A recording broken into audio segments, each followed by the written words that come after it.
ഇവിടെ നിങ്ങൾ എങ്ങനെ ജീവിക്കുന്നു? ധർമ്മം നിലനിർത്തിയാണോ ജീവിക്കുന്നത്? അതല്ല മോശമാകുന്ന അധാർമികമാകുന്ന ജീവിതമാണോ നയിക്കുന്നത്? പരീക്ഷിക്കാൻ വേണ്ടിയിട്ടാണ് ഈ ജീവിതം. മനസ്സിലാക്കി അള്ളാഹു മനസ്സിലാക്കാൻ തൗഫീഖ് നൽകുമാറാവട്ടെ. നോക്കൂ, നിങ്ങൾ ഒരു ചരിത്രം പറഞ്ഞാൽ തിരിയും. ആയിഷ സിദ്ദീഖ റളിയല്ലാഹു തആല അൻഹാ ഒരിക്കൽ തന്നോടൊപ്പമുള്ളതാകുന്ന പ്രവാചകന്റെ രാത്രിയിൽ കിടക്കയിൽ അല്പനേരം പ്രവാചകനെ കാണാതായപ്പോ വല്ലാതെ വിഷമിക്കുകയാണ്, ദുഃഖിക്കുകയാണ്. ആയിഷ സിദ്ദീഖ റളിയല്ലാഹു അൻഹ എഴുന്നേൽക്കുകയാണ്. കട്ടിൽ നിന്ന് എഴുന്നേറ്റ് പുറത്തേക്ക് വരുകയാണ്. പ്രവാചകരെ തേടുകയാണ്. 8 മുഴം നീളം 10 മുഴം വീതിയുള്ളതാകുന്ന ചെറിയതായ കുടിലാണ്. ഈന്തപ്പന ഓലകൾ കൊണ്ട് മേഞ്ഞതാകുന്ന വീടിനകത്തളത്തിൽ നിന്ന് പരിശുദ്ധ പ്രവാചകർ എവിടേക്കാണ് പോയത്? മറ്റുള്ള ഭാര്യമാരുടെ അടുക്കലേക്ക് പോയോ എന്ന് ചിന്തിച്ചുകൊണ്ട് ആയിഷ സിദ്ദീഖ റളിയല്ലാഹു അൻഹ കിടക്കയിൽ നിന്ന് എഴുന്നേൽക്കുകയാണ്. പുറത്തേക്ക് വന്ന് നോക്കുകയാണ്. നോക്കുമ്പോ ഹബീബായ റസൂലുള്ളാഹി സ്വല്ലല്ലാഹു അലൈഹി വസല്ലമ തങ്ങൾ ജന്നത്തുൽ ബഖീഇൽ സിയാറത്താണ്. പരിശുദ്ധ പ്രവാചകർ സല്ലല്ലാഹു അലൈഹി വസല്ലമ തങ്ങൾ തന്റെ പ്രിയപ്പെട്ട അനുയായികൾക്ക് വേണ്ടി ദുആ ചെയ്യുകയാണ്. അവർക്ക് പാപമോചനത്തിന് അർത്ഥിച്ചുകൊണ്ട് ജന്നത്തുൽ ബഖീൽ ദുആ ചെയ്യുന്ന പ്രവാചകനെ ദർശിക്കുകയാണ്. ആയിഷ സിദ്ദീഖ റളിയല്ലാഹു അൻഹ നേരെ വീട്ടിലേക്ക് വരുകയാണ്. പ്രവാചകൻ ഇതാ ദുആ ചെയ്തുകൊണ്ട് മുഖം തടവേണ്ടതാകുന്ന താമസം ആയിഷ സിദ്ദീഖ റളിയല്ലാഹു അൻഹ പ്രവാചകൻ അറിയാതെ തന്നെ ഓടി ഓടി വീട്ടിലേക്ക് വന്നണയുകയാണ്. നബി സല്ലല്ലാഹു അലൈഹി വസല്ലമ തങ്ങൾ വരുമ്പോ കിതച്ചുകൊണ്ട് നിൽക്കുന്നതായ ആയിഷയാണ് കാണുന്നത്. അല്ലാഹുവിന്റെ റസൂൽ ചോദിച്ചു, മാലക്കി യാ ആയിഷതു, എന്ത് പറ്റി ആയിഷ, എന്താണ് നീ കിതയ്ക്കുന്നത്? അല്ലാഹുവിന്റെ റസൂലിനോട് കാര്യം പറയുകയാണ്. നബിയേ, ഒരു വേള എന്റെ മനസ്സിൽ ചിന്ത വന്നുപോയി. എന്നോടൊപ്പം അവിടുന്ന് രാപാർക്കേണ്ടതായ രാവിൽ അവിടുന്ന് മറ്റുള്ള ഭാര്യമാരുടെ അടുക്കലേക്ക് പോയോ എന്നുള്ള ചിന്ത എന്റെ മനസ്സിലേക്ക് കടന്നു വന്നു റസൂലേ. നോക്കുമ്പോൾ തങ്ങൾ ഖബറാളികൾക്ക് വേണ്ടി ദുആ ചെയ്യുന്നതാണ് കാണുന്നത് റസൂലേ. ആദരവായ പ്രവാചകൻ ആയിഷ സിദ്ദീഖ റളിയല്ലാഹു അൻഹയുടെ കയ്യിലേക്കൊന്ന് അടിച്ചുകൊണ്ട് പ്രവാചകൻ സ്നേഹത്തോടുകൂടി ആയിഷ ബീവിയോട് ചോദിക്കുകയാണ്, യാ ആയിഷ,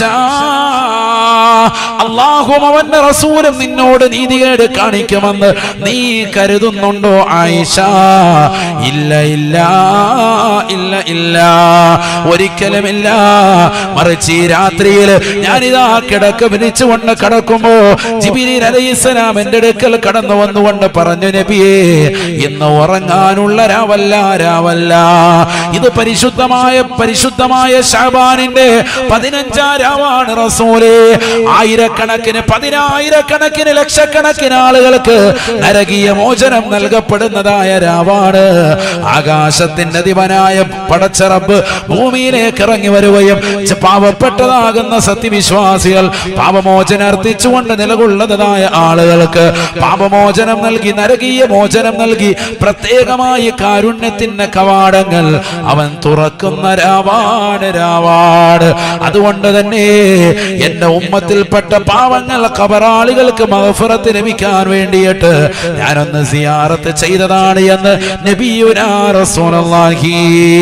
ആയിഷ സിദ്ദീഖ റളിയല്ലാഹു അൻഹ പറയുകയാണ്, അല്ലാഹുവിന്റെ റസൂൽ എന്നിട്ട് എന്നോട് അനുവാദം ചോദിക്കുകയാണ്, ആയിഷ, ഈ രാത്രിയുടെ മഹത്വം ഓർത്തിട്ട് ഒരല്പം 2 റക്അത്ത് നമസ്കരിക്കാൻ എനിക്ക് അനുവാദം നൽകുമോ ആയിഷ? അല്ലാഹുവിന്റെ റസൂൽ അനുവാദം ചോദിക്കുന്നു. ആയിഷ ബീവി റളിയല്ലാഹു അൻഹ സന്തോഷത്തോടുകൂടി അനുവാദം നൽകുകയാണ്. ഹബീബായ നബി തങ്ങൾ വീടിന്റെ അകത്തളങ്ങൾ സുന്നത്ത് നമസ്കരിക്കുകയാണ്. സുബ്ഹാനല്ലാഹ്. ആയിഷ സിദ്ദീഖ റളിയല്ലാഹു അൻഹ പറയുകയാണ്, മാ റഅയ്തു റസൂലല്ലാഹി സ്വല്ലല്ലാഹു അലൈഹി വസല്ലമ യുസല്ലി സ്വലാത ഇല്ലാ വയതഅവ്വദു അനിൽ ഖബ്രി. ആദരവായ പ്രവാചകർ സല്ലല്ലാഹു അലൈഹി വസല്ലമ തങ്ങൾ അന്ന് മുതലുള്ള എല്ലാ നമസ്കാരങ്ങൾക്ക് ശേഷം അവസാനത്തെ തഹിയ്യാത്ത് ഓതി കഴിഞ്ഞതിന് ശേഷം അല്ലാഹുവിന്റെ റസൂല് ഖബറിന്റെ ശിക്ഷയെ തൊട്ട് കാവൽ തേടുകയാണ്. ഖബറിന്റെ ഭീതിതമാകുന്ന അന്തരീക്ഷത്തെ തൊട്ട് പ്രവാചകൻ കാവൽ തേടുകയാണ്. നമസ്കാരത്തിൽ നിന്ന് പിന്തിരിഞ്ഞതാകുന്ന പ്രവാചകൻ തന്റെ പ്രിയപ്പെട്ട അനുയായികളോട് നേരം വെളുത്തപ്പോൾ തന്നെ ഉണർത്തുകയാണ്. സ്വഹാബത്തേ സ്വഹാബത്തേ ഇദാ ഫറഗതും മിനത് തശഹുദിൽ അഖീർ. അവസാനത്തെ തഹിയ്യാത്തിൽ നിന്ന് നിങ്ങൾ സലാം വീട്ടി കഴിഞ്ഞാൽ, അവസാനത്തെ തഹിയ്യാത്തിൽ നിന്ന് നിങ്ങൾ വിരമിച്ചാൽ, നിങ്ങൾ ചെയ്യുന്നതാകുന്ന സ്വലാത്തിനും ദുആയും കഴിഞ്ഞ് അവസാനമായി നിങ്ങൾ 4 കാര്യങ്ങളെ തൊട്ട് കാവൽ തേടണേ. ഫതഅവദൂ മിൻ 4 കാര്യങ്ങളെ തൊട്ട് കാവൽ തേടാതെ നിങ്ങളുടെ നമസ്കാരങ്ങൾ പൂർത്തീകരിക്കരുതേ. അല്ലാഹുവിന്റെ റസൂൽ എന്നിട്ട് അക്കമിട്ടുകൊണ്ട് ആ പ്രാർത്ഥന സ്വഹാബത്തിന് പറഞ്ഞു കൊടുക്കുകയാ. പ്രിയപ്പെട്ട മുസ്ലിമേ മുസ്ലിമത്തെ, ഇശാ നമസ്കരിച്ച് കടന്നു വന്നതായ സഹോദരിമാരെ, ഇച്ചിലങ്കോട് മഖാമിലേക്ക് കടന്നു വന്ന ചെറുപ്പക്കാരെ, ഇശാ നമസ്കാരത്തിന്റെ അവസാനത്തെ തഹിയ്യാത്തിന് ശേഷം നീ ഓതിയിട്ടുള്ള പ്രാർത്ഥനയല്ലേ അല്ലാഹുവിന്റെ റസൂൽ സ്വഹാബത്തിന് 1400 വർഷം മുമ്പ് പഠിപ്പിച്ചു കൊടുത്തതാണ്. അല്ലാഹുമ്മ ഇന്നി അഊദു ബിക മിൻ അദാബിൽ ഖബ്ർ വമിൻ അദാബിൻ നാർ വമിൻ ഫിത്നതിൽ മഹ്യാ വൽ മമാത് വമിൻ ഫിത്നതിൽ മസീഹി അദ്ദജാൽ. 4 കാര്യങ്ങളെ തൊട്ട് കാവൽ തേടാതെ നമസ്കാരം പൂർത്തീകരിക്കരുതേ സാബ എന്ന് പറഞ്ഞ് അല്ലാഹുവിന്റെ റസൂൽ 4 കാര്യങ്ങൾ അക്കമിട്ടുകൊണ്ട് പറഞ്ഞു കൊടുക്കുകയാണ്. അല്ലാഹുമ്മ ഇന്നി അഊദു ബിക മിൻ അദാബിൽ ഖബ്ർ. അല്ലാഹുവേ പടച്ച റബ്ബേ, ഖബറിന്റെ ഇടുക്കത്തെ തൊട്ട്, അതിന്റെ ഞെരുക്കത്തെ തൊട്ട്, അതിന്റെ അദാബുകളെ തൊട്ട്, അതിന്റെ ശിക്ഷകളെ തൊട്ട് എന്നെ നീ കാക്കണേ അല്ലാഹ്. വമിൻ അദാബിൻ നാർ. രണ്ടാമതായി പ്രവാചകൻ കാവൽ തേടുകയാണ്. 3000 വർഷം നിരന്തരമായി കത്തിക്കപ്പെട്ടതാകുന്ന, കത്തിച്ചൊലിക്കുന്നതായ നരകകുണ്ടാരത്തെ തൊട്ട് അല്ലാഹുവേ പടച്ച റബ്ബേ എന്നെ നീ കാക്കണേ അല്ലാഹ്. തീർന്നില്ല. വമിൻ ഫിത്നതിൽ മഹ്യാ വൽ മമാത്. ജീവിത കാലഘട്ടത്തിലുള്ളതാകുന്ന എല്ലാ ഫിത്നകളെ തൊട്ടും, ജീവിച്ചിരിക്കുന്ന കാലയളവിലുള്ളതാകുന്ന ഏതെല്ലാം ഫിത്നകളുണ്ടോ, ഏതെല്ലാം ഫസാദുകളുണ്ടോ, ഏതെല്ലാം പ്രയാസങ്ങളുണ്ടോ, ഏതെല്ലാം ദുരിതങ്ങളുണ്ടോ, ഏതെല്ലാം പ്രകൃതി ക്ഷോഭങ്ങളുണ്ടോ, ഏതെല്ലാം പ്രകൃതി ദുരന്തങ്ങളുണ്ടോ, വൽ മമാത്. മരിക്കുന്ന സമയത്തുള്ളതാകുന്ന പൈശാചികമാകുന്ന ഇടങ്ങേറുകൾ, ബലാകൾ, മുസീബത്തുകൾ, ഫിത്നകൾ എല്ലാത്തിനെ തൊട്ടും അല്ലാഹുവേ നിന്നോട് കാവൽ തേടുന്നു അല്ലാഹ്. തീർന്നില്ല. വമിൻ ഫിത്നതിൽ മസീഹി അദ്ദജാൽ. അവസാന കാലഘട്ടത്തിൽ കടന്നു വരുന്നതായ ഏറ്റവും വലിയ ഫിത്നയായി എല്ലാ അമ്പിയാക്കളും പഠിപ്പിച്ചതായ, എല്ലാ നബിമാരും മദദ് സമുദായത്തിന് മുന്നറിയിപ്പ് നൽകിയതായ ദജ്ജാലിന്റെ ഫിത്നയെ തൊട്ട് നിന്നോട് കാവൽ തേടുന്നു അല്ലാഹ്. ആദരവായ പ്രവാചകനെ പറയുകയാണ്, വരാനിരിക്കുന്ന ഏറ്റവും വലിയ വിപത്താണ് ദജ്ജാൽ. അല്ലാഹുവിന്റെ റസൂൽ പറയുകയാണ്, സഹാബാ മാ മിൻ നബിയ്യിൻ ഇല്ലാ വഖദ് അൻദറ ഖൗമഹു അനി ദജ്ജാൽ. സഹാബത്തെ കഴിഞ്ഞുപോയ ഒരു പ്രവാചകനുമില്ല ആദം നബി അലൈഹിസ്സലാം മുതൽ 1,23,999 അംബിയാ മുർസലീങ്ങളും ആദരവായ പ്രവാചകരടക്കം എല്ലാ നബിമാരും സമൂഹത്തിന് മുന്നറിയിപ്പ് കൊടുത്തത് ഒരേ ഒരു കാര്യമാണ്. മാമിൻ നബിയിൻ ഇല്ലാ വഖദ് അൻദറ ഖൗമഹു അനി ദജ്ജാൽ. ദജ്ജാൽ. എല്ലാ നബിമാരും സമൂഹത്തോട് ഉത്ബുദ്ധരാകാൻ പറയുകയാണ്. ദജ്ജാലിനെ കുറിച്ച് മുന്നറിയിപ്പ് കൊടുക്കുകയാണ്. അവസാന കാലഘട്ടത്തിൽ മുത്തുനബിയുടെ സമുദായത്തിനാണ് ദജ്ജാൽ വരുന്നത് എങ്കിൽ പോലും എല്ലാ നബിമാരും ആ ദജ്ജാലിനെ കുറിച്ച് മുന്നറിയിപ്പ് കൊടുത്തിട്ടുണ്ടത്രേ. കാരണം ദജ്ജാൽ നിസാരനായ ഫിത്നയല്ല, ലോകം മുഴുവനും തകിടം മറിക്കുന്നവനാണ്. അവനെ കൊണ്ട് വിശ്വസിക്കാത്തവനെ അവൻ കൊന്നുകളയുന്നവനാണ്, അവൻ നശിപ്പിക്കുന്നതാണ്. എല്ലാവരെയും തകിടം മറിച്ചുകൊണ്ടാണ് കടന്നു വരുന്നത്. ആദരവായ പ്രവാചകർ സല്ലല്ലാഹു അലൈഹി വസല്ലമ തങ്ങൾ ഈ 4 കാര്യങ്ങളെ കൊണ്ട് കാവൽ തേടിയതിൽ മർമ്മപ്രധാനമായ കാവൽ തേട്ടമാണ്. പലരും ശ്രദ്ധിക്കാതെ പോകുന്ന വിഷയമാണ്. വമിൻ ഫിത്നത്തിൽ മഹ്യാ വൽ മമാത്. ജീവിച്ചിരിക്കുന്ന കാലയളവിലുള്ള ഫിത്നകളെ തൊട്ട്, മരിക്കുന്ന സമയത്തുള്ള ഫിത്നകളെ തൊട്ട്, നാശനഷ്ടങ്ങളെ തൊട്ട്, കെടുതികളെ തൊട്ട് അല്ലാഹുവേ എന്നെ നീ കാക്കണേ അല്ലാ. അതാണ് ഖുർആൻ പറഞ്ഞത്. അല്ലദീ ഖലഖൽ മൗത വൽ ഹയാത ലിയബ്ലുവകും അയ്യുകും അഹ്സനു അമലാ. മനുഷ്യ മാനവാ, നിനക്ക് ജീവിതത്തെയും മരണത്തെയും അല്ലാഹു ക്രമീകരിച്ചിരിക്കുന്നത്, പടച്ചിരിക്കുന്നത് ഒരു പരീക്ഷണമാണ്. ആരാണ് ഈ ദുനിയാവിൽ അള്ളാഹുവിനെ അറിഞ്ഞ് ആരാധിക്കുന്നതാരാണ്? അതല്ല അധാർമികതയുടെ ചതിക്കുഴിയിൽ പോകുന്നതാരാണ്? ഇത് ശ്രദ്ധിക്കാൻ വേണ്ടിയിട്ടാണ് അള്ളാഹു ജീവിതത്തെ ക്രമീകരിച്ചിരിക്കുന്നത്. ഈ ദുനിയാവ് നൽകിയിരിക്കുന്നത് അതിനാണ്. മനസ്സിലാക്കി, ഭൗതിക ലോകത്തെ ജീവിതം അതിനു വേണ്ടിയാണ്. ഇവിടെ അള്ളാഹു സുബ്ഹാനഹു വ തആല പരീക്ഷണമായിട്ട് നൽകിയിരിക്കാൻ. ഇവിടെ അടിച്ചു പൊളിച്ച് രസിക്കാനും രമിക്കാനും ഉള്ളതും അല്ല. നല്ലതുപോലെ മനസ്സിലാക്കിക്കോ. അള്ളാഹു നമ്മളെ കാത്ത് സംരക്ഷിക്കട്ടെ. എല്ലാ നിയ്യത്തുകളും അള്ളാഹു സാധൂകരിക്കുമാറാവട്ടെ. വളരെ ശ്രദ്ധിക്കണം നമ്മൾ. ഇന്നത്തെ തലമുറയിൽ ആരും അത് ശ്രദ്ധിക്കാറില്ല. കളിച്ചും രസിച്ചും രമിച്ചും ദുന്യവിയായ ജീവിതത്തെ അവൻ ഹറാസ് ചെയ്യുന്നു, നശിപ്പിച്ചു കളയുന്നു. അള്ളാഹു നമ്മളെ കാക്കുമാറാവട്ടെ. നോക്കൂ നിങ്ങൾ, ഖുർആൻ എത്ര സ്ഥലങ്ങളിലാണ് അല്ലാഹു ഓർമ്മപ്പെടുത്തിയത്. ഇവിടെ ദുന്യാവെന്ന് പറയുന്നത് ഒരു മുഅ്മിനിന് ജയിലാണ്. ആദ്യം മനസ്സിലാക്കി. അദ്ദുന്യ സിജുനുൽ മുഅ്മിൻ വ ജന്നത്തുൽ കാഫിർ.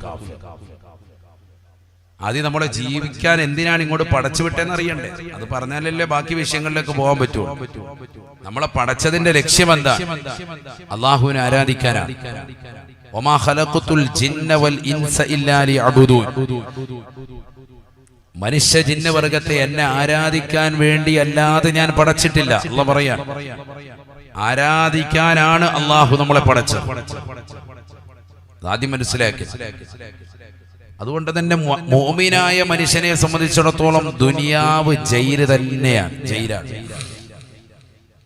എപ്പോഴും പ്രയാസങ്ങളും കെടുതികളും പ്രശ്നങ്ങളും ദുരിതങ്ങളും ബുദ്ധിമുട്ടുകളും ഒക്കെ ഈ ദുനിയാവിലുണ്ടാവും. അതിൽ നമ്മൾ ക്ഷമിക്കണം. അല്ലാഹു തൗഫീഖ് നൽകട്ടെ. ജയിലാകുമ്പോ ജയിലിൽ അറിയാം, ജയിലിൽ പ്രത്യേക യൂണിഫോമാണ്. ആണോ അല്ലേ? നമുക്ക് ഇഷ്ടമുള്ള ധരിക്കാൻ പറ്റൂല. ദുന്യാവ് ജയിലാന്ന് പറഞ്ഞാൽ ഇവിടെ നമ്മൾ ധരിക്കുന്ന വസ്ത്രം നമ്മൾ ശ്രദ്ധിക്കണം. നമ്മുടെ വസ്ത്രവിധാനം ശ്രദ്ധിക്കേണ്ടതാണ്. മോശപ്പെട്ട രീതിയിലേക്ക് പോകാൻ പാടില്ല. അള്ളാഹു നമ്മളെ കാത്തു സംരക്ഷിക്കുമാറാവട്ടെ. ഖുർആനും ഹദീസും എങ്ങനെ പറഞ്ഞോ ആ നിലക്കുള്ള വസ്ത്രവിധാനം തന്നെ പുരുഷനും വരണം, സ്ത്രീക്കും വരണം. ഒരു ജയിലിലാകുമ്പോ കഴിക്കേണ്ട ആഹാരം നിശ്ചയിച്ചിട്ടുണ്ട്. ആ ആഹാരമല്ലാതെ വേറൊന്നും കിട്ടൂല. നിശ്ചയമാകുന്ന കറക്റ്റ് ഇന്ന ഭക്ഷണങ്ങൾ ക്രമീകരിച്ചു പോകുന്നുണ്ട്. ആഹാരം തന്നെ കഴിക്കാൻ പറ്റുള്ളൂ. ഇവിടെ ഹലാലായ ഭക്ഷണമേ നമുക്ക് അനുവദിക്കുകയുള്ളൂ. ഹറാമത് കഴിക്കാൻ പറ്റൂല. പലിശയുമായി ബന്ധപ്പെട്ട ജീവിതം നയിക്കാൻ പറ്റൂല. നമുക്കിഷ്ടപ്പെട്ടതാകുന്ന വസ്ത്രം ധരിച്ചുകൊണ്ട് നടക്കാൻ പറ്റൂല. അതൊക്കെ ഉണ്ട്. قال رسول الله صلى الله عليه وسلم നബിയുനാ റസൂലുള്ളാഹി സ്വല്ലല്ലാഹു അലൈഹി വസല്ലം തങ്ങൾ ഉറപ്പെടുത്തുകയാണ്, അൽ മർഅതു കുല്ലുഹാ ഔറാ ഇദാ ഖറജത് ഇസ്തശറഫഹ ശൈത്താൻ. ഒരു പെണ്ണ് ശരീരം മുഴുവനും നഗ്നതയാണ് സ്വഹാബ. അവൾ പെണ്ണ് ശരീരത്തിന്റെ നഗ്നതകൾ മറയ്ക്കാതെ പുറത്തിറങ്ങിയാൽ പിശാച് അവളിലേക്ക് ജനങ്ങളെ വെളിവാക്കുമേ എന്ന് നബിയുനാ ശഫീഉനാ റസൂലുള്ളാഹി.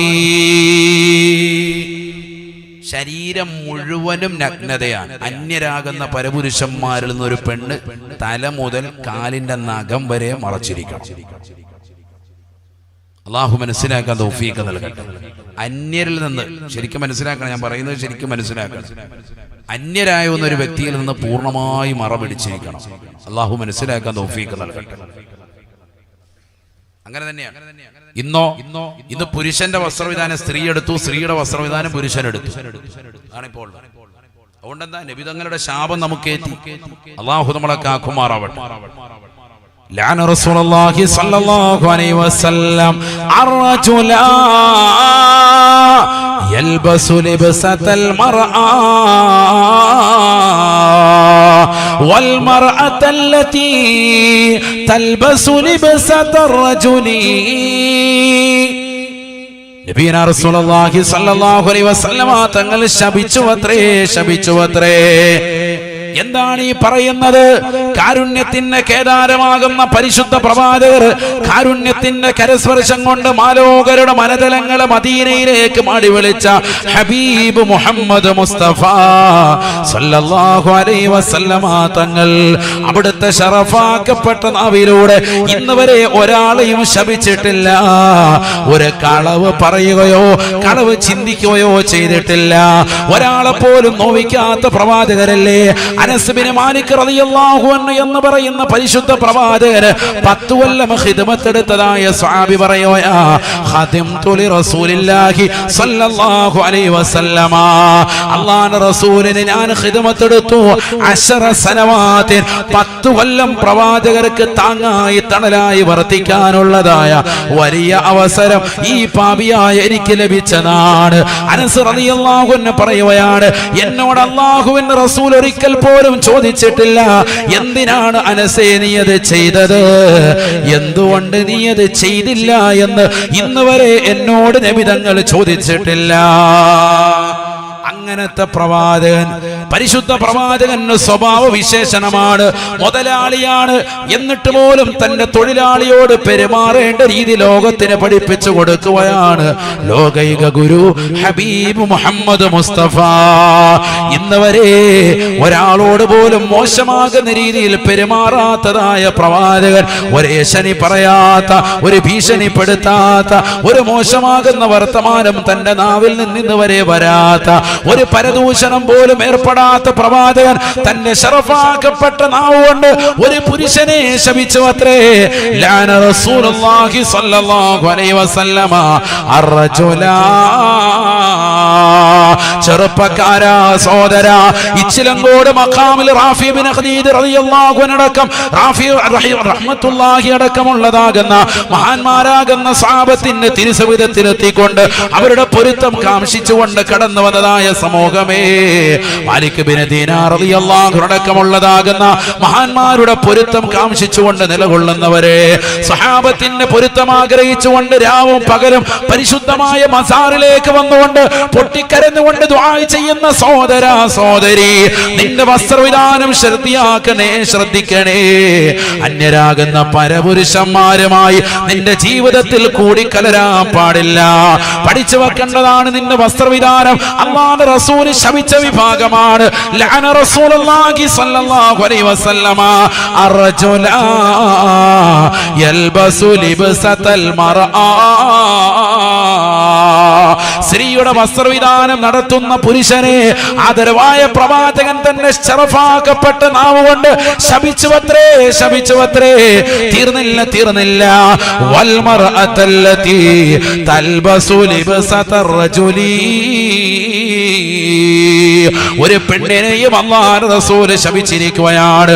ഈ ദുനിയാവിൽ പുരുഷന്റെ വസ്ത്രവിധാനം നടത്തുന്ന സ്ത്രീകളില്ലയോ, പുരുഷന്മാര് ധരിക്കുന്നത് പോലെ ബനിയൻ ധരിച്ചുകൊണ്ട് ടൈറ്റാകുന്ന വലുതാകുന്ന ജീൻസ് ധരിച്ചുകൊണ്ട് നടക്കുന്ന മുസ്ലിം യുവതികളില്ലേ, സഹോദരിമാരില്ലേ, ആഖിറത്തെ പറ്റി ചിന്തിക്കണേ, ഖബറിനെ പറ്റി ഓർക്കണേ. എന്തിനീ ദുനിയാവിലെ തന്നെ നീ ജീവിതകാലം എത്ര കാലം ജീവിച്ചാലും അല്ലാഹുവിന്റെ റസൂലിന്റെ ശാപമേറ്റുകൊണ്ടാണ് നീ നടക്കുന്നത് എന്നുള്ള തിരിച്ചറിവ് ഉണ്ടാവണേ. പുരുഷന്മാര് സ്ത്രീകളുടെ വസ്ത്രവിധാനം, സ്ത്രീകൾ പുരുഷന്മാരുടെ. ഇന്ന് നടന്നുകൊണ്ടിരിക്കുന്ന അങ്ങനെ തന്നെയാണ്. നെര്യാണിക്ക് താഴെ വസ്ത്രം ധരിക്കണമെന്ന് പറഞ്ഞത് ആരോടാണ്? സ്ത്രീകളോട്. എന്നിട്ട് ആരാ ഇവിടെ നടക്കുന്നത്? പുരുഷന്മാർ. നെര്യാണിക്ക് താഴെ എല്ലാം 95% അങ്ങനെയാണ്.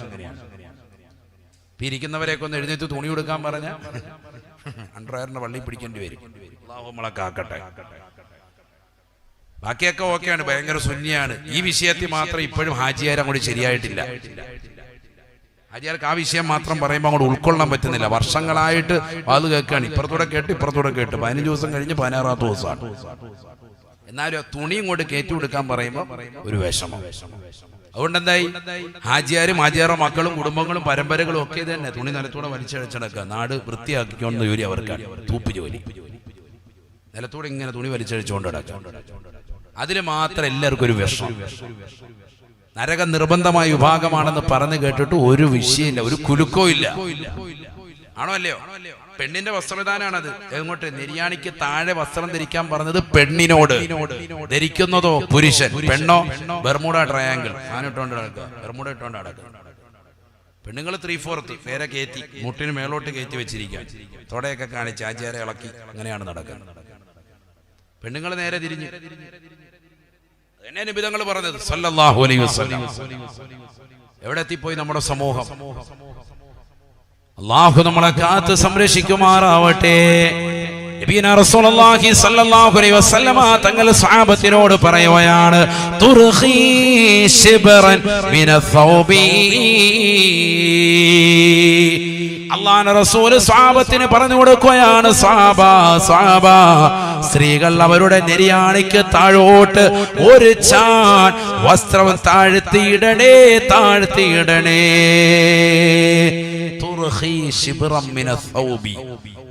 നെര്യാണിക്ക് താഴോട്ട് ഒരു ചാൺ വസ്ത്രം താഴ്ത്തണം. ആര്? സ്ത്രീകൾ. ഉടനെ സ്വഹാബത്തിൽ നിന്ന് ഒരു വ്യക്തി എഴുന്നേറ്റ് നിൽക്കുകയാണ്. അല്ലാഹുവിന്റെ റസൂലിനോട് സംശയം ചോദിക്കുകയാണ്, യാ റസൂലല്ലാഹ്, നബിയേ, ഞങ്ങളുടെ ഭാര്യമാർ ഒട്ടകത്തിന് പുറത്ത് സഞ്ചരിക്കുന്നവരാണ് റസൂലേ. ഞങ്ങൾക്കാകെയുള്ള വാഹനം ഒട്ടകമാണ്. മരുഭൂമിയിലുള്ള വാഹനം ഒട്ടകമാണ്. ഒട്ടകത്തിന് പുറത്തേക്കും ഒട്ടക കട്ടിലേക്കും കാലെടുത്തു വെക്കുമ്പോ ഒരുപക്ഷേ ഒരു ചാൺ വസ്ത്രം താഴ്ത്തിയിട്ടാലും കാലിന്റെ അടിഭാഗം, കാൽപാദം കാണാൻ ചാൻസ് ഉണ്ട് റസൂലേ. എന്ത് ചെയ്യണം ഹബീബേ? നല്ല ക്വസ്റ്റ്യനാണ്. ഒട്ടകത്തിന്റെ പുറത്തേക്കും അതുപോലെ നല്ല പൊക്കമുള്ള സ്ഥലത്തേക്കൊക്കെ കാല് വെച്ചിങ്ങോട്ട് കയറുമ്പോ താഴെ നിൽക്കുന്നവന് കാണാം, എല്ലാം കണ്ട്. അല്ലാഹു നമ്മളെ കാക്കട്ടെ. ചിലപ്പോ എന്താ, എത്ര ഒരു ചാണ് താഴ്ത്തിയിട്ടാലും, പർദ്ദയാണെങ്കിലും മറ്റെന്ത് വസ്തുവാണെങ്കിലും ഒരു ചാണൊക്കെ താഴ്ത്തിയിട്ടാലും കാലിന്റെ അടിഭാഗമൊക്കെ കാണാൻ ചാൻസ് ഉണ്ട്. നബിയെ എന്ത് ചെയ്യണം? അപ്പൊ നബി എന്താ പറഞ്ഞത്? അത് മതി എന്നാണോ പറഞ്ഞത്? കേക്ക് ഹദീസ് ഒക്കെ പഠിക്കണ്ടേ, ഉമ്മത്ത് പഠിക്കണ്ടേ. فقال رسول الله صلى الله عليه وسلم, നബിയനാ റസൂലുള്ളാഹി സ്വല്ലല്ലാഹു അലൈഹി വസല്ലമ തങ്ങൾ പറയുകയാണ്, ഫദിറാഅൻ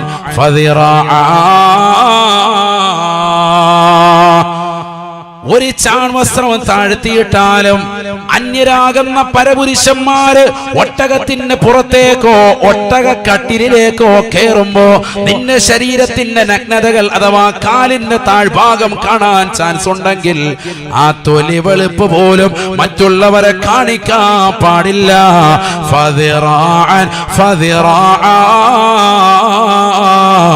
ഓരോ മുഴം കൂടി താഴ്ത്തിയിടണേ എന്ന് നബിയുനാ റസൂലുള്ളാഹി റസൂലല്ലാഹി. ആരോടാണിത് പറയുന്നത്? എല്ലാ ദിവസവും ഫേസ്ബുക്കിലും ഇൻസ്റ്റഗ്രാമിലും ഒക്കെ റീൽസുകൾ ചെയ്തുകൊണ്ട് ശരീരത്തിന്റെ നഗ്നതകൾ പരപുരുഷന്മാർക്ക് തെളിയിപ്പിച്ചുകൊണ്ട് നിലകൊള്ളുന്നതായ കാസർഗോഡുള്ളതാകുന്ന ചുള്ളന്മാരും ചുള്ളത്തികളും ഉള്ളതായ നാടല്ലയോ നാടല്ലയോ. അള്ളാഹുവിന്റെ ദീനിനെ പറയിപ്പിക്കുവാൻ മോശപ്പെട്ട രീതിയിലുള്ളതാകുന്ന തലത്തിലേക്ക് സ്വഹാബത്ത് അടങ്ങിയിരിക്കുന്ന നാട്ടിൽ നിന്ന് മോശമാകുന്ന ചരിത്രത്തിലേക്ക് ഇറങ്ങിത്തിരിക്കുന്നതായ സമുദായത്തിന്റെ വക്താക്കളായി അറിയപ്പെടുന്നതായ ആളുകളല്ലേ ആളുകളല്ലേ. നാളെ ആഖിറത്തിൽ ഖേദമാണ് ഖേദമാണ്. ആഖിറത്തിൽ വലിയ വിപത്താണ്. അല്ലാഹു നമ്മളെ കാക്കുമാറാവട്ടെ. നിങ്ങൾ എന്താ മനസ്സിലാക്കിയത്? ദുനിയാവ് ശാശ്വതമാണെന്നോ? ഒരാൾക്കും ശാശ്വതമല്ല. ഇന്നത്തെ രാവിലെ തന്നെ വാർത്ത കേട്ടില്ലേ? ഒരു നടി അവരുടെ മരണ വാർത്ത കേട്ടിട്ട് എന്നോടൊരു സഹോദരൻ പറയാം ഞാൻ ഞെട്ടിയെന്ന്. ഒരു മുസ്ലിം സഹോദരനാണ് പറയുന്നത്. ഞാൻ ചോദിച്ചെന്തിനാ നിങ്ങൾ ഞെട്ടിയത്? അത് ഇത്ര ചെറുപ്പത്തിലേ മരിച്ചുപോയല്ലോ, 41 വയസ്സ്. സുബി സുരേഷ് എന്ന് പറയുന്ന ഒരു നടി മരണപ്പെട്ടു പോയി. ഹാസ്യനിരിയായിരുന്നു. എല്ലാവരെയും ചിരിപ്പിക്കുകയും കളിപ്പിക്കുകയും രസിപ്പിക്കുകയും ഒക്കെ ചെയ്തിരുന്ന ഒരു നടിയാണ്. അവർ മരണപ്പെട്ടു പോയി. ഇതുപോലെ എത്രയോ ആളുകൾ. മാള അരവിന്ദൻ മരണപ്പെട്ടു പോയി. ഈ ലോകത്ത് നിന്ന് വിട പറയുന്നതിന് മുമ്പ് വേദന അറിയിക്കാതെ ഒരൊറ്റ വ്യക്തിയും അള്ളാഹു വിടുവില്ല. ശരിക്കും മനസ്സിലായിക്കോ. മരണത്തെ പുൽകാതെ ഒരൊറ്റ വ്യക്തിയും പോകുകയുമില്ല. എത്ര ആളുകൾ ഇവിടെ കഴിഞ്ഞു പോയിട്ടുണ്ട്. ശരീരത്തിൻ്റെതാകുന്ന ഭാഷ കൊണ്ട് ജനങ്ങളെ ചിരിപ്പിച്ചതാകുന്ന ചാർലി ചാപ്ലിൻ ഇന്ന് മരണത്തിന് കീഴടങ്ങിയില്ലേ? ആരാ ഇവിടെ ജീവിച്ചിരിക്കുന്നത്? ഏകാധിപത്യത്തിന്റെയും സ്വേച്ഛാധിപത്യത്തിന്റെയും ഭരണം നടത്തിയതിരുന്ന ഫിർഔനും നമ്രൂദും ഹാമാനും ഖാറൂനും ഒക്കെ ഈ ലോകത്ത് നിന്ന് കീഴടങ്ങിപ്പോയില്ലേ? ആരാ സഹോദരങ്ങളെ മരണപ്പെടാതുള്ളത്? പണം കൊണ്ട് അഹങ്കരിച്ചവരായിരുന്നില്ലേ അവരൊക്കെ? തെറ്റുകളിൽ വ്യാപൃതരായിരുന്നില്ലേ അവർ? അവരൊക്കെ മരണത്തിന് മുഖാമുഖം നിന്നല്ലേ? എല്ലാവരും മരണത്തെ നേർക്ക് നേരെ കണ്ടുകൊണ്ട് കീഴടങ്ങിപ്പോയില്ലേ? നമ്മൾ മനസ്സിലാക്കുന്നത് പോലെയല്ല. അതുകൊണ്ട് നമ്മുടെ ജീവിതത്തിൽ ഒരു മാറ്റത്തിന് തയ്യാറാകിൻ. വസ്ത്രവിധാനമൊക്കെ ഒന്ന് ശരിയാക്കണം സഹോദരിമാർ. കാണുന്നതൊക്കെ സ്റ്റാറ്റസ്, എപ്പോഴും സ്റ്റാറ്റസ് വീഡിയോ തന്നെ. പോകുന്നതും ഇരിക്കുന്നതും കടക്കുന്നതും നിൽക്കുന്നതും എല്ലാം സ്റ്റാറ്റസ് വീഡിയോ ഇറക്കി വിടുന്നത് നമ്മുടെ മക്കൾ തന്നെയാണ് ഏറ്റവും കൂടുതൽ.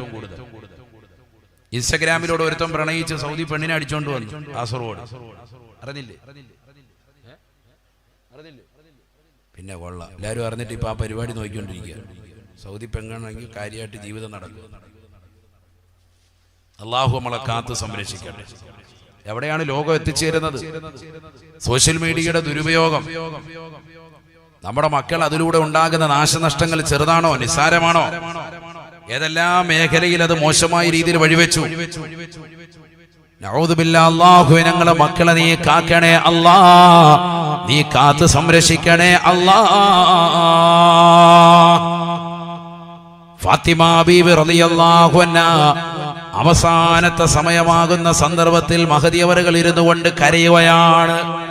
കൂട്ടുകാരിയാകുന്ന അസ്മാ ബിൻത് ഉമൈസ് റളിയല്ലാഹു അൻഹ കടന്നു വന്നുകൊണ്ട് ചോദിക്കുന്നു, എന്തിനാണ് ഫാത്തിമ നീ കരയുന്നത്?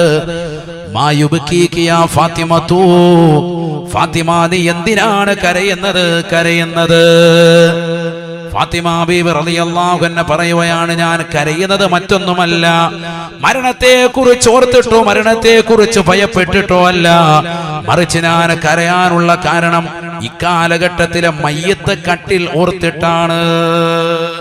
ഞാൻ കരയാനുള്ള കാരണം വേറൊന്നുമല്ല, മയ്യത്ത് കട്ടിൽ ഓർത്തിട്ടാണ് കരയുന്നത്. അപ്പൊ കൂട്ടുകാരി, ഏറ്റവും അടുത്ത കൂട്ടുകാരിയാണ് ആര്? അസ്മാ ബിൻത് ഉമൈസ് റളിയല്ലാഹു അൻഹ. അവർ ചോദിച്ചു, എന്തിനാടി നീ കൂട്ടുകാരി, നീ എന്തിനാ ഇങ്ങനെ കരയുന്നത്? മയ്യത്ത് കട്ടിൽ കണ്ടിട്ട് കരയുക എന്തിനാ? അപ്പൊ പറഞ്ഞു, മയ്യത്ത് കട്ടിൽ കണ്ടിട്ട് കരയാനുള്ള കാരണം ആ ഇടയ്ക്കുള്ള കസേര ഒന്നങ്ങോട്ട് ഇട്ടു കൊടുക്കേ, കാരണം ആ പുറകിൽ നിൽക്കുന്നവർ ഒന്ന് ഇരുന്നോട്ടെ, അള്ളാഹു കബൂലാക്കട്ടെ. വലണ്ടിയേഴ്സ് ഒന്ന് ശ്രദ്ധിക്കും കേട്ടോ, വേഗം എവിടെ ഉണ്ട് 1-2 കസേര ഫ്രണ്ടിൽ. എല്ലാവരും ഇരിക്കും മക്കളെ, കുറച്ചേരം ഇരിക്കും, അധികം നീട്ടണ്ട. നമുക്കൊരു 11 മണിയാകുമ്പോൾ ദ്വാരൊക്കെ പോരെ. അള്ളാഹു സ്വീകരിക്കട്ടെ. എല്ലാ ദിവസവും വഴുത് കേൾക്കുന്നത് നിങ്ങളെ സമ്മതിക്കണം, ഒറ്റ ദിവസം പോലും മുടങ്ങാതെ. ഇത്രയും ദിവസം അടുപ്പിച്ച് നിങ്ങൾ ഇരുന്നില്ല. അള്ളാഹു നിങ്ങൾക്ക് ബറക്കത്ത് ചൊരിയട്ടെ, എല്ലാവിധ സന്തോഷവും അള്ളാഹു നസീബാക്കട്ടെ, വലിയൊരു മാറ്റം അള്ളാഹു നൽകി അനുഗ്രഹിക്കട്ടെ. എത്ര സീരിയലാണ് അതുകൊണ്ട് ഇവിടെ നഷ്ടപ്പെട്ടത് അല്ലേ? അതൊരു ഹൈറല്ലേ? ഇല്ലെങ്കിൽ 15 ദിവസം ഇനിയിപ്പോ ഇത് പോയി ഖളാ വിട്ടാൻ നിൽക്കും. അങ്ങനത്തെ ടീമുകളും ഉണ്ട്. അള്ളാഹു നമ്മളെ കാക്കുമാറാവട്ടെ. സീരിയലും സിനിമകളും ടിക്ടോക്കും സംഭവങ്ങളും ഒക്കെ ഒഴിവാക്കി നിങ്ങൾ ഇനി ഇരിക്കാന്ന് പറഞ്ഞ നിസ്സാരമല്ല, വലിയൊരു കൂലിയാണ്. അള്ളാഹു തൗഫീഖ് നൽകട്ടെ. ബക്കറ്റ് ഒന്നും കൊണ്ടുവന്നോളൂ ഇൻഷാ അല്ലാഹ്. ഒരു സദഖ എല്ലാവരും നൽകും. അള്ളാഹു നമ്മുടെ സദഖകളെ സ്വീകരിക്കുമാറാവട്ടെ. ആമീൻ പറയിൻ. ألف الألف نظام مدح على العالي عال أول سطور بسم الله بدأ القال قال لا إله إلا الله